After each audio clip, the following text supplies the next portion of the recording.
Le premier tour de l'élection présidentielle approche et chaque semaine jusqu'au premier tour, le 10 avril, nous évoquons chaque semaine un scrutin en particulier en compagnie de Christophe Dard.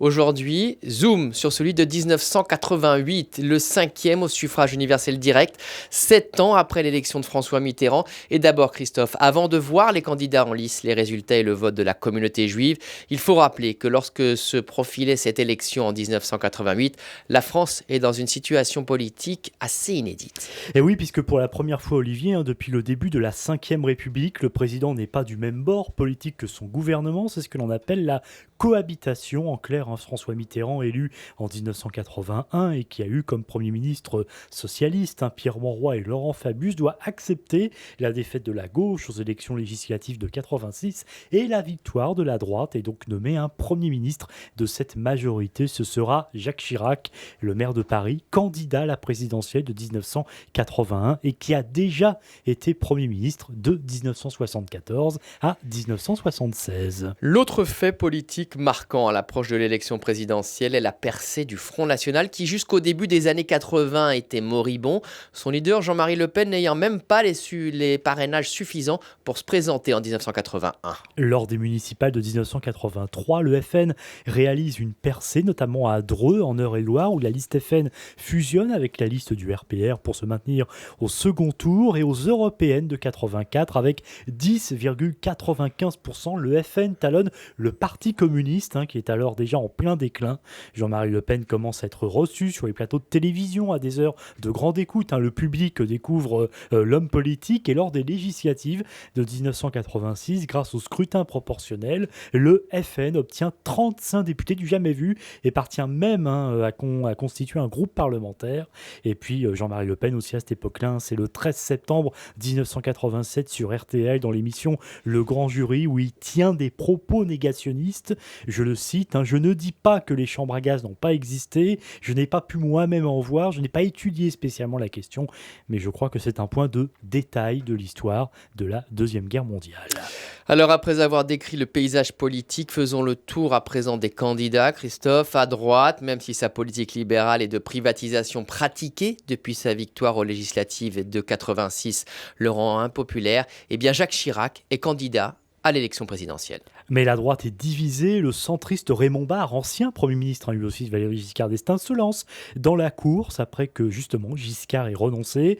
Jean-Marie Le Pen, le premier à se déclarer candidat, réussit le tour de force notamment de rassembler 18 000 personnes pour un meeting au stade Vélodrome à Marseille, à quelques jours du premier tour. À gauche, il y a du monde aussi car le Parti communiste s'est divisé entre le candidat officiel, le député André Lajoigny, et un dissident réformateur, Pierre Juquin. À l'extrême gauche, Arlette Caguier se présente pour la 3e fois pour Lutte ouvrière, et un certain Pierre Boussel représente un parti des travailleurs, et comme en 1974 et 1981, un écologiste, en l'occurrence Antoine Vechter, se présente pour le parti Les Verts qui a été créé quelques années plus tôt. Mais il manque un candidat qui tarde à se déclarer, c'est François Mitterrand. S'il ne fait aucun doute qu'il va se représenter, il attend tout de même le dernier moment, le 22 mars 1988, soit 1 mois et 2 jours seulement avant le premier tour. Il se déclare dans le journal de 20h d'Antenne 2. Puis sa lettre à tous les Français est diffusée dans de nombreux journaux.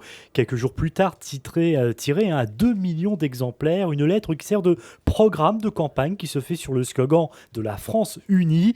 Il ne tient que 4 grands meetings, il fait peu d'interventions radio et télé. En quelque sorte, il veut apparaître au-dessus de la mêlée. Le 24 avril 1988, plus de 38 millions d'électeurs sont appelés aux urnes. La participation atteint plus de 80% et à 20h en direct, les Français découvrent les résultats à l'issue du premier tour. Écoutez Paul Amar sur Antenne 2.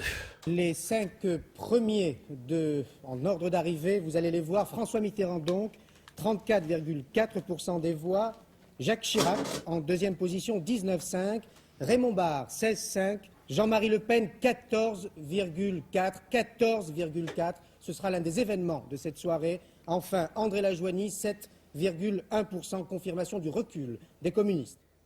C'est donc François Mitterrand qui, avec plus de 34% des suffrages et plus de 10 millions de voix, affrontera donc Jacques Chirac, loin derrière, moins de 20% et plus de 4 millions de voix d'écart avec son adversaire socialiste. Ceux qui partagent donc le pouvoir depuis 2 ans se retrouvent donc qualifiés. Mais comme on l'a entendu, l'événement majeur, c'est effectivement la poussée de Jean-Marie Le Pen qui n'est qu'à 700 000 voix de Raymond Barre et totalise plus de 14% des voix alors qu'il faisait moins de 1% en 1974. Et puis on retient aussi de ce premier tour la chute du Parti communiste passé en 7 ans de 15% à 6,7% et tous les autres candidats, eux, sont à moins de 4%. C'est alors que démarre la campagne pour le second tour. Sans surprise, Raymond Barre se rallie à Jacques Chirac, mais c'est Jean-Marie Le Pen qui joue les arbitres. Une entrevue a été organisée entre Jacques Chirac et le président du Front National, mais n'a pas abouti à une consigne de vote en faveur du candidat du RPR. Les sondages donnent François Mitterrand gagnant, mais comme en 1974 et 1981, le débat a un peu tout faire basculer. Un échange d'ailleurs tendu entre les deux hommes à la télévision et à la radio qui se déroule le 28 avril 1988. Alors c'est notamment l'affaire Gorgi qui est au cœur de ce débat lié à l'attentat devant le magasin Tati de la rue de Rennes à Paris le 17 septembre 1986. Bilan 7 morts et 50 blessés. En fait, dans le cadre de l'enquête, le juge d'instruction Gilles Boulouc voulait auditionner Waïd Gorgi, qui est en fait à la fois présenté comme un traducteur à l'ambassade d'Iran, mais qui est en fait plus un diplomate au numéro 2 de l'ambassade d'Iran, soupçonné de complicité dans des attentats.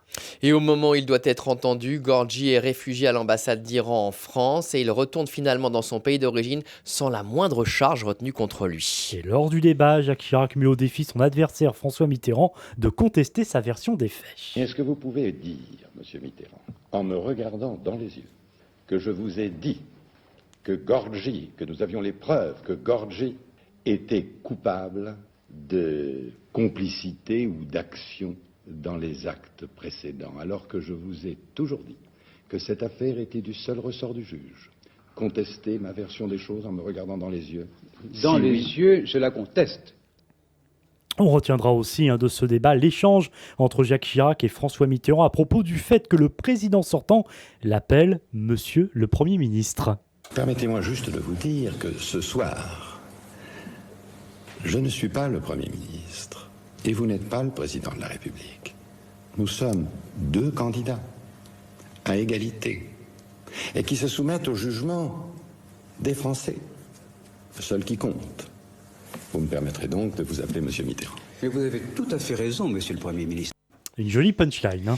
Et effectivement, Christophe. Et le 8 mai 1988, sans surprise, François Mitterrand est réélu pour un second mandat avec 16 704 000 voix, 54,2% et plus de 2,5 millions de voix d'avance sur Jacques Chirac, qui ne recueille lui que 45,9% des suffrages. Et oui, en effet, et au sein de la communauté juive, le vote est largement comme en 1981 en faveur de François Mitterrand.